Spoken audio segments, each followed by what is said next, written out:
कपड़े धो धोकर आज तो मेरी कमर ही टूट गई, लेकिन कम से कम कपड़े तो धुल गए। अब थोड़ी देर जाकर आराम कर लेती हूँ। सारे घर के कपड़े धोकर प्रियंका बाथरूम से निकलती ही है कि तभी प्रियंका की सबसे छोटी देवरानी अर्चना बाल्टी भर के गंदे कपड़े लेकर आती है। प्रियंका भाभी ये लीजिए, ये थोड़े से और कपड़े निकले हैं। अर्चना, जब मैंने तुमसे कहा था कि अगर कोई कपड़ा रह गया है तो ले आओ, उस टाइम क्यों नहीं लाई? अब मैंने सारे कपड़े धो दिए हैं। भाभी मैं अपने कमरे की सफाई कर रही थी ना, इसलिए ध्यान से उतर गया। आप प्लीज इन्हें धो दीजिए। अर्चना, मेरी कमर में काफी दर्द हो रहा है। एक काम करो, तुम या तो इन्हें खुद धो लो या बाथरूम में रख दो, मैं कल परसों तक इन्हें धो दूंगी। भाभी इसमें चिंटू के कपड़े हैं, अगर ये कपड़े धुलेंगे नहीं तो मैं उसे क्या पहनाऊंगी? अब इतने छोटे बच्चों को तो मैं बिना कपड़ों के घर में घुमा नहीं सकती। देवरानी के बार बार जिद करने की वजह से बेचारी प्रियंका उन सारे कपड़ों को ले जाकर फिर से बाथरूम में धोने लगती है। वहीं अर्चना अपने कमरे में जाकर अपने 7 महीने के बच्चे को खिलाने लगती है। सब्जी और चावल तो बन गए हैं, बस रोटियां रह गई हैं। एक काम करती हूँ, रोटियां कोमल से बनवा लेती हूँ। प्रियंका आधे से ज्यादा खाना बनाकर अपनी दूसरी देवरानी कोमल के कमरे में जाती है। कोमल, मैंने सब्जी चावल बना दिए हैं, तुम जाकर रोटियां बना लो। क्या रोटियां? लेकिन भाभी मेरे तो हाथ में काफी दर्द हो रहा है, आप ही रोटी बना लो ना। कोमल, सुबह से लेकर रात तक घर के सारे काम मैं करती हूँ। अगर तुम एक वक्त की रोटियां बना दोगी तो क्या हो जाएगा? और वैसे भी अगर तुम्हारा नाम कोमल है, इसका मतलब ये नहीं कि तुम भी कोमल बनती जाओ। भाभी आप ऐसे क्यों बोल रही हैं? आपको क्या लगता है कि मैं नाटक करती हूँ?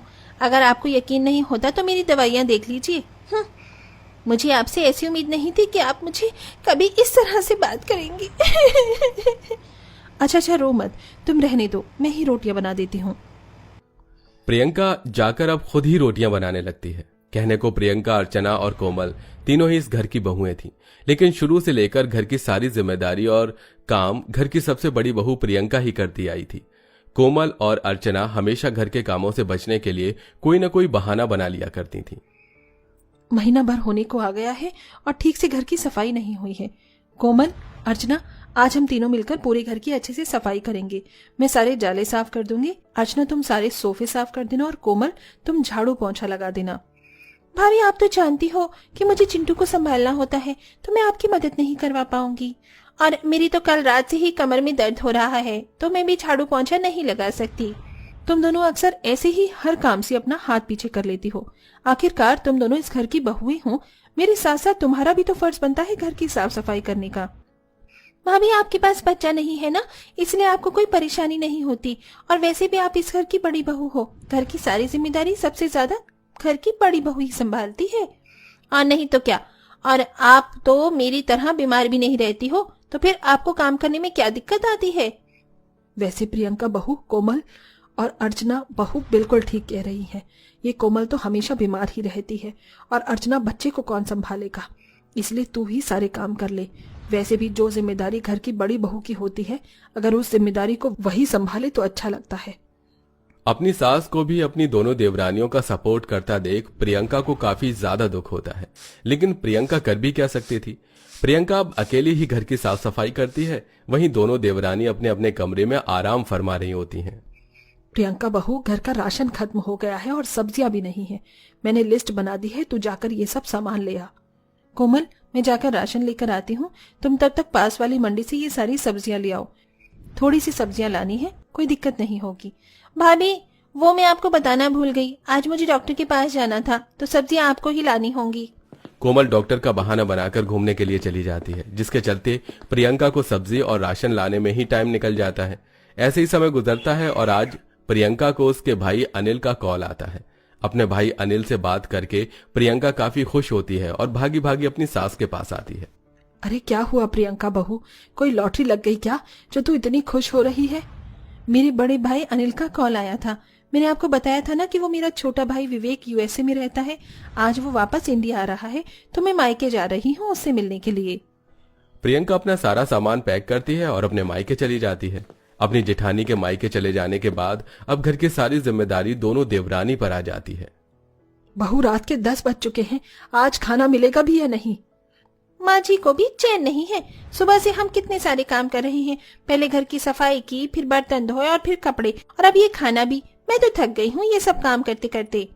अर्चना, हमें कुछ न कुछ करके अपनी जेठानी को वापस बुलाना होगा, वरना इतना काम करके तो हम दोनों बीमार पड़ जाएंगे। अपनी जेठानी को वापस ससुराल बुलाने के लिए अब दोनों देवरानी मिलकर एक प्लान बनाती हैं। अर्चना सीढ़ियों के पास जाकर लेट जाती है और चिल्ला चिल्ला कर सबको बुलाने लगती है। मेरी कमर, कोई है, मेरी मदद करो। अर्चना बहू, क्या हुआ? तू ठीक तो है ना? माँ जी, मैं सीढ़ियों से उतर रही थी और अचानक मेरा पैर फिसल गया। बहुत दर्द हो रहा है मेरे पैर में। अर्चना पैर में मोच आने का नाटक करके बिस्तर में पड़ जाती है। वहीं अब कोमल प्याज की मदद से खुद को गर्म कर देती है, जिससे घर में सबको लगता है कि कोमल को बुखार हो गया है। अर्चना वहां बिस्तर पर पड़ी है और तेरी तबीयत भी ऐसे अचानक खराब हो गई। लगता है अब मुझे प्रियंका बहू को वापस बुलाना ही होगा। अपनी जेठानी को वापस बुलाने की बात को सुनकर अर्चना कोमल मन ही मन काफी ज्यादा खुश होती हैं। उर्मिला कॉल करके अपनी बड़ी बहू को सारी बात बताती है। प्रियंका वापस अपने मायके आ जाती है और पहले की तरह ही घर के सारे काम को करने लगती है। प्रियंका अकेले घर के सारे काम करके रात के खाने की तैयारी कर रही होती है कि तभी अचानक पूड़ियां तलते तलते गरम गरम तेल की कढ़ाई गैस से पलट जाती है। गरम तेल की वजह से प्रियंका का उल्टा हाथ बुरी तरह से जल जाता है। प्रियंका के चिल्लाने की आवाज को सुनकर सभी लोग किचन में आते हैं और उसे जल्दी से अस्पताल लेकर जाते हैं, जहां डॉक्टर प्रियंका को दवाई लगाकर उसे बेड रेस्ट करने के लिए कहते हैं। अब तुझे कुछ दिनों तक कोई भी काम करने की जरूरत नहीं है। अब तो तू बस आराम करेगी। अपनी जेठानी की ऐसी हालत देखकर भी दोनों देवरानी कोई न कोई बहाना बनाकर कमरे में ही पड़ी रहती, जिसके चलते घर में टाइम से ना ही तो किसी को खाना मिलता और ना ही घर का कोई काम होता।